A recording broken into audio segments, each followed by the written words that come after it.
Good morning, everybody, on this cold, icy afternoon. I don't know as though we've even gotten above freezing today.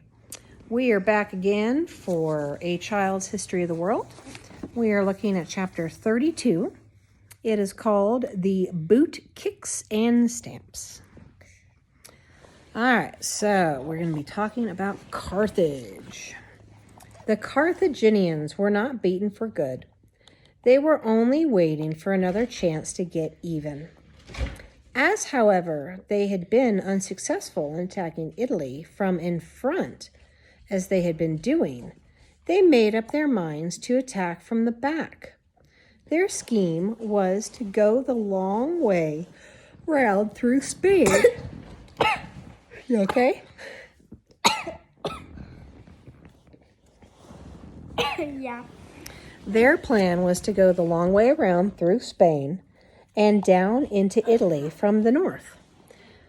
In order to do this, first of all, they had to conquer Spain so that they could get through.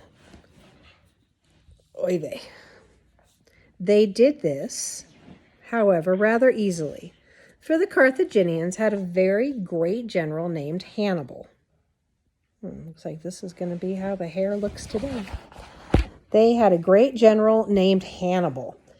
Then came the great difficulty to get into Italy by this back way.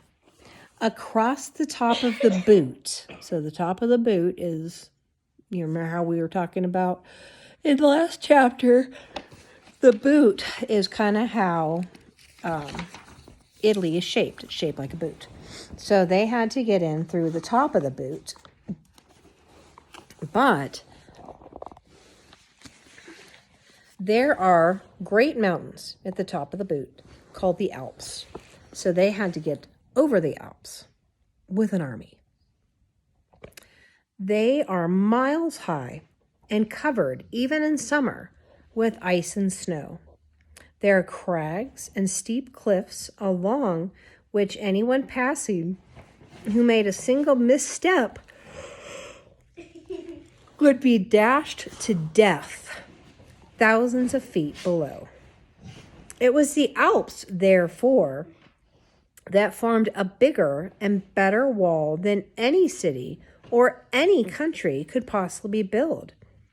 Of course, the Romans thought it impossible for anyone to climb over such a terribly high and dangerous wall.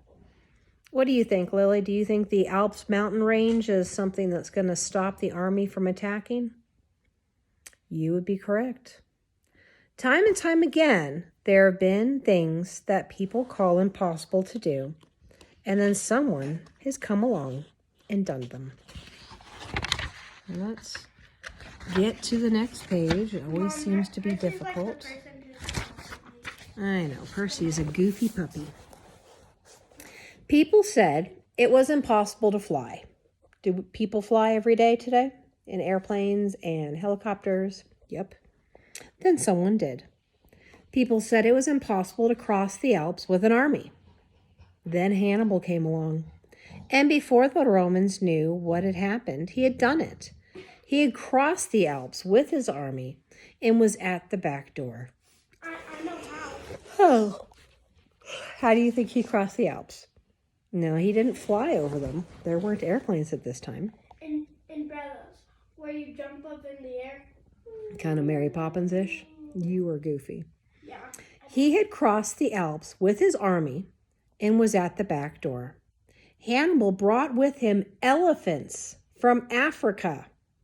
These were the tanks of ancient warfare and were highly valued. Can you imagine the long columns of soldiers and elephants crossing the high mountains? Can you imagine crossing the Alps with elephants? It's craziness. It would be cool, actually. Oh, yeah. The Romans were unable to keep him from marching on towards their city, winning battle after battle as he came along. They were unable to prevent his marching up and down Italy, conquering other towns in Italy, and doing pretty much as he pleased. It seemed as if Rome was beaten and would lose all of Italy. Okay, listen, please. Now, in some games, if you can't defend your own goal, it may be a good plan, to try to attack your opponent's goal. Romans thought they would try this plan.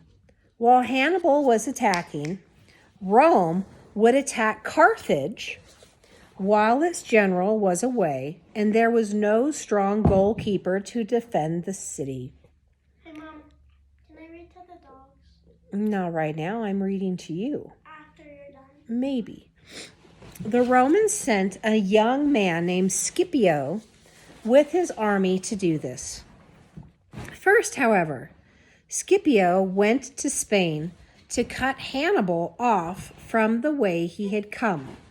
So he crossed over the Alps, started taking control of Rome, and the Romans decided that they were going to attack Carthage, and then they sent Scipio to cut off basically their ability, the Carthaginians' ability to be able to come back down through Spain to come back to Carthage. So they cut off that escape route. The Carthaginians, frightened at being attacked with their general and his army far off in Italy, sent as fast as they could for Hannibal to come home. Oh, good Lord. When at last he arrived, it was too late.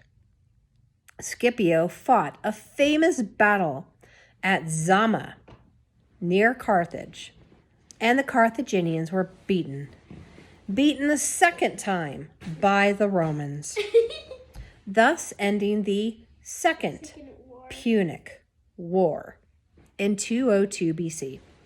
This is another easy name and easy date, Zama, 202 BC. The Romans had won 2 wars against Carthage.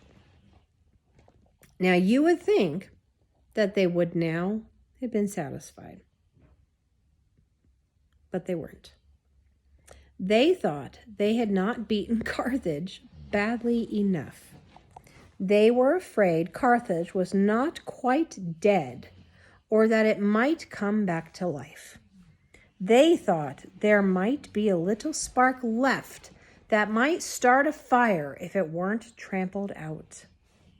Now, it is bad sport to pummel your opponent after he is beaten. And Carthage was beaten. Beaten, black and blue. Yet, a few years later, the Romans attacked for a third and last time. Carthage was unable to defend itself, and the Romans destroyed the city. Later, though, the Roman general Julius Caesar rebuilt the city. Still later, the Romans built other cities nearby, with fine roads connecting them, and with great aqueducts bringing water to them.